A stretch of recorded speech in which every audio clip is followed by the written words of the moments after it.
Seat ఇవ్వాలంటే కూడా మీరు ఇవ్వలేకుండా చేశారు కాబట్టి బాధలేదు. మళ్ళీ చెప్తున్నా, ముఖ్యమంత్రి ఈ హౌస్ కు వస్తాను తప్ప అదర్వైజ్ నాకు ఈ రాజకీయాలు అవసరం లేదు. నా అవమానం మీరందరూ అర్థం చేసుకుని నిండు మనసుతో ఆశీర్వదించమని కోరుతూ అందరికీ నమస్కారం.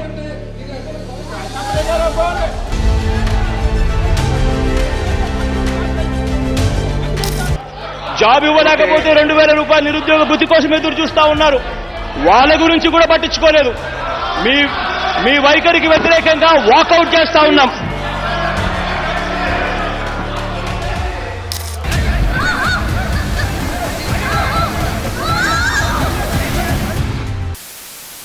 రెండు తెలుగు రాష్ట్రాల్లో అసెంబ్లీ సమావేశాలు మొదలైన ప్రతిసారి జరుగుతున్న చర్చ ఒక్కటే.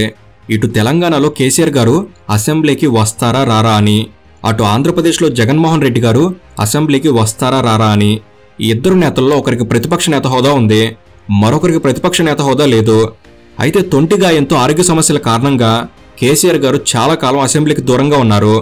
ఆ తర్వాత కూడా అసెంబ్లీ సమావేశాల్లో ఆయన పెద్దగా పాల్గొనలేదు. కేసీఆర్ గారు లేకపోయినా కూడా బీఆర్ఎస్ పార్టీ ఇతర ఎమ్మెల్యేలు అసెంబ్లీ సమావేశాల్లో పాల్గొంటూనే ఉన్నారు.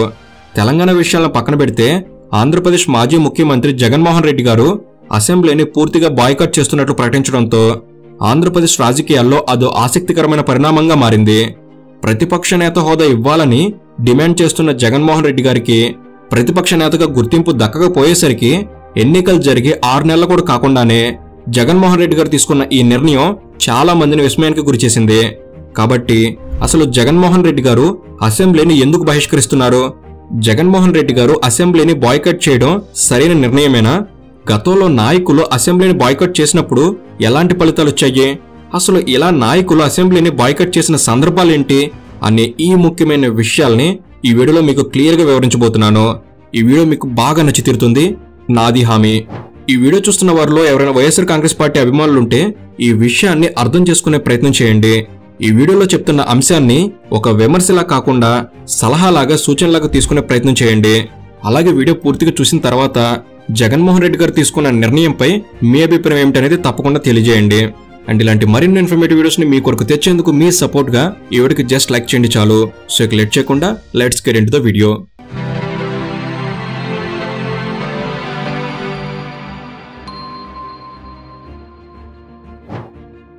తెలుగు రాజకీయాల్లో ప్రతిపక్ష నేతలు, పార్టీల అధినేతలు అసెంబ్లీని బహిష్కరించడం అనేది చాలా సందర్భాల్లో జరిగింది. రాజకీయాల్లో ఇదో ఎత్తుగడలా కూడా చెప్తుంటారు.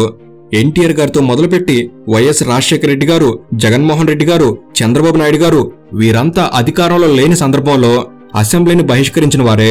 అయితే నాయకులు ఎప్పుడు అసెంబ్లీని బహిష్కరించినా దాని వెనక సరైన కారణం అనేది ఉంది. అధికార పార్టీ మీద ఆగ్రహించి అసెంబ్లీని బహిష్కరించడం అనేది 1993లోనే అప్పట్లో ప్రతిపక్ష నేతగా ఉన్న ఎన్టీఆర్ గారితో మొదలైంది. 1993 ఆగస్టులో జమ్మలమడుగు టీడీపీ ఎమ్మెల్యే శివారెడ్డి హత్య జరిగింది. ఈ హత్య మీద ఎంక్వైరీ కమిషన్ వేయాలని ప్రతిపక్ష నేతగా ఉన్న ఎన్టీఆర్ గారు అసెంబ్లీలో పట్టుబట్టారు. అప్పట్లో ముఖ్యమంత్రిగా ఉన్న కోట్ల విజయభాస్కర్ రెడ్డి ఎన్టీఆర్ గారి డిమాండ్ లెక్క చేయలేదు. దాంతో కాంగ్రెస్ పార్టీ అధికారంలో ఉన్నంత వరకు నేను అసెంబ్లీకి రానని ప్రతిజ్ఞ చేసి అసెంబ్లీ సమావేశాలను ఎన్టీఆర్ గారు బహిష్కరించారు. ఇక 1994లో జరిగిన ఎన్నికల్లో టీడీపీ విజయం సాధించింది. ఎన్టీఆర్ గారు ముఖ్యమంత్రి అయ్యారు. మళ్లీ అసెంబ్లీలో అడుగుపెట్టారు. ఆ తర్వాత 2002లో ప్రతిపక్ష నేతగా ఉన్న వైఎస్ రాజశేఖర రెడ్డి గారు కూడా అసెంబ్లీని బహిష్కరించారు. దాదాపు 2 సంవత్సరాల పాటు ఆయన అసెంబ్లీకి రాలేదు. పాదయాత్ర ద్వారా నిత్యం ప్రజల్లో ఉన్న ఆయన ప్రజా సమస్యల్ని పాదయాత్రలో లేవనెత్తారు. అయితే రాజశేఖర రెడ్డి గారు అసెంబ్లీకి రాకపోయినా ఆయన అసెంబ్లీని బహిష్కరిస్తున్నట్లు అధికార ప్రకటన మాత్రం చేయలేదు. కాబట్టి రాజశేఖర రెడ్డి గారు అసెంబ్లీని బహిష్కరించారని కూడా చెప్పలేం. కానీ ఆయన మాత్రం అసెంబ్లీకి దూరంగానే ఉన్నారు. అలా రాజశేఖర రెడ్డి గారు అసెంబ్లీకి దూరమైన తర్వాత జరిగిన ఎన్నికల్లో, అంటే 2004 ఎన్నికల్లో కాంగ్రెస్ పార్టీ విజయం సాధించింది. దాంతో రాజశేఖర రెడ్డి గారు కూడా ముఖ్యమంత్రి అయ్యారు. ఇక రాజశేఖర రెడ్డి గారి తర్వాత అసెంబ్లీని బహిష్కరించడం అనేది తెలుగు రాజకీయాల్లో చాలా కాలం పాటు ఎవరూ అనుసరించలేదు.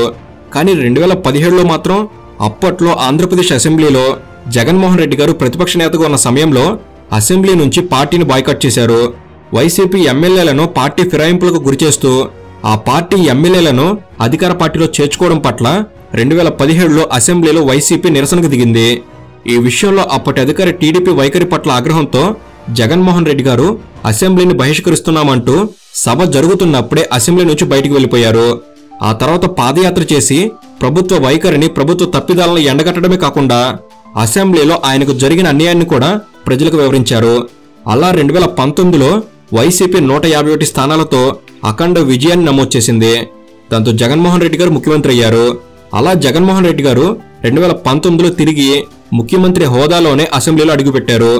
ఇక 2021 నవంబర్లో అప్పట్లో ప్రతిపక్ష నేతగా ఉన్న చంద్రబాబు నాయుడు గారు కూడా అసెంబ్లీని బహిష్కరించారు. నిండు సభలో ఆనాడు చంద్రబాబు నాయుడు గారి సతీమణి మీద అవమానకర రీతిలో అధికార పార్టీ నేతలు చేసిన వ్యాఖ్యలకు ఆయన అసెంబ్లీని బహిష్కరించారు. తిరిగి ముఖ్యమంత్రిగా మాత్రమే సభలో అడుగు పెడతానని శపథం చేసి మరీ ఆయన అసెంబ్లీ నుంచి బయటకొచ్చారు. ఆ తర్వాత మీడియా ముందు చంద్రబాబు నాయుడు గారు తనకు జరిగిన అవమానాన్ని వివరిస్తూ ఏడ్చిన తీరు చాలా మందికి గుర్తుండే ఉంటుంది.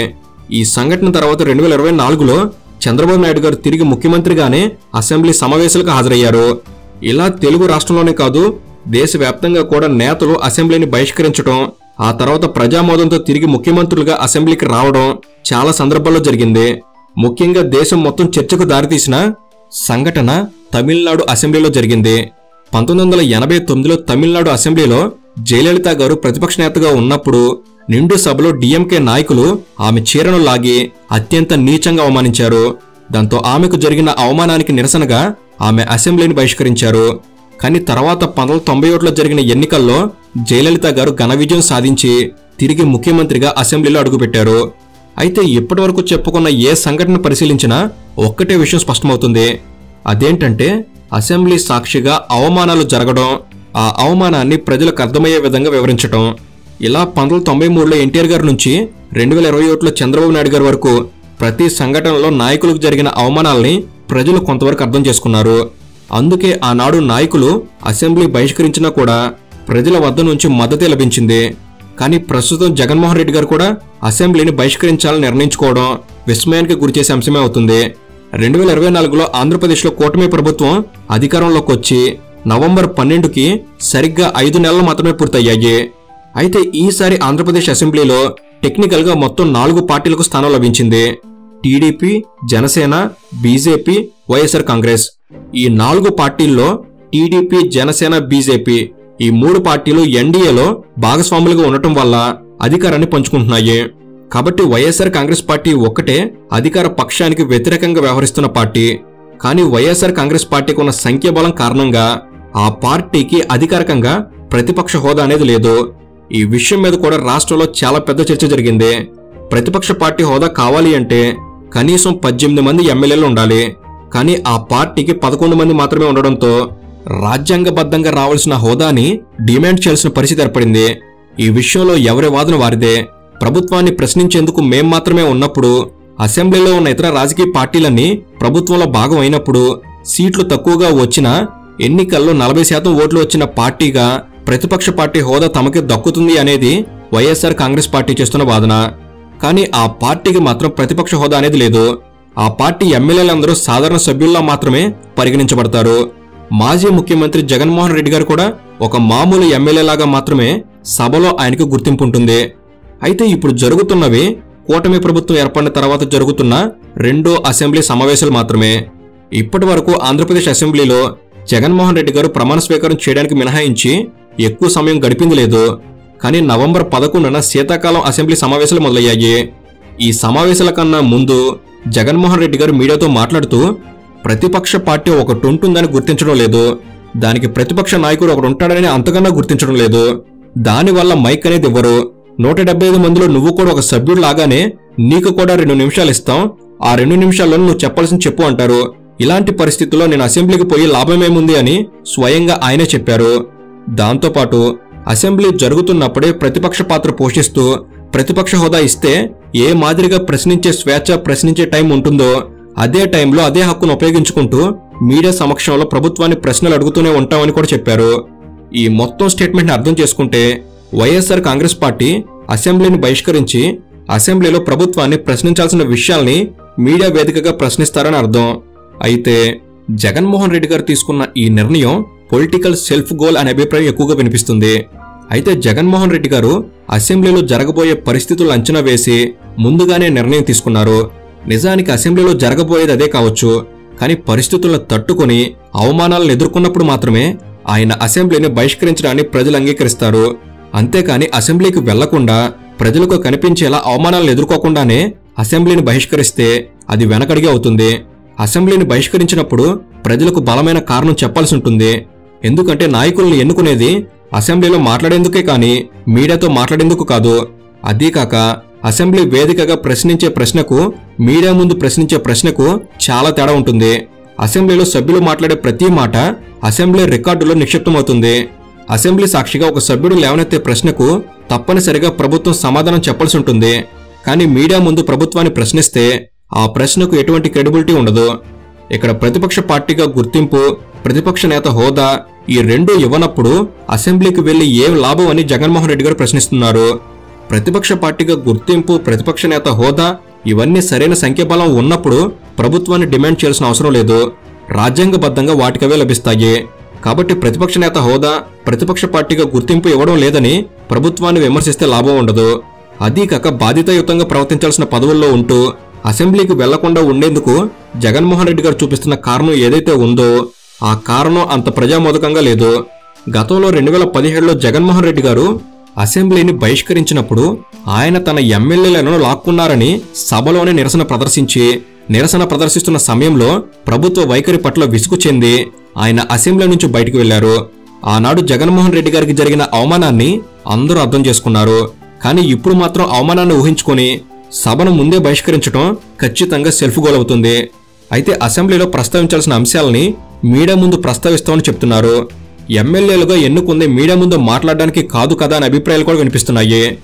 మీడియా ముందు మాట్లాడాలి అంటే ఎవరైనా మాట్లాడొచ్చు. కానీ అధికారికంగా అసెంబ్లీలో మాట్లాడాలి అంటే రాష్ట్రంలో 175 మందికి మాత్రమే అవకాశం ఉంది. అలాంటి అవకాశాన్ని వైసీపీ తరపున గెలిచిన 11 మంది ఎమ్మెల్యేలు వృధా చేసుకుంటున్నారనే అభిప్రాయాలు కూడా ఉన్నాయి.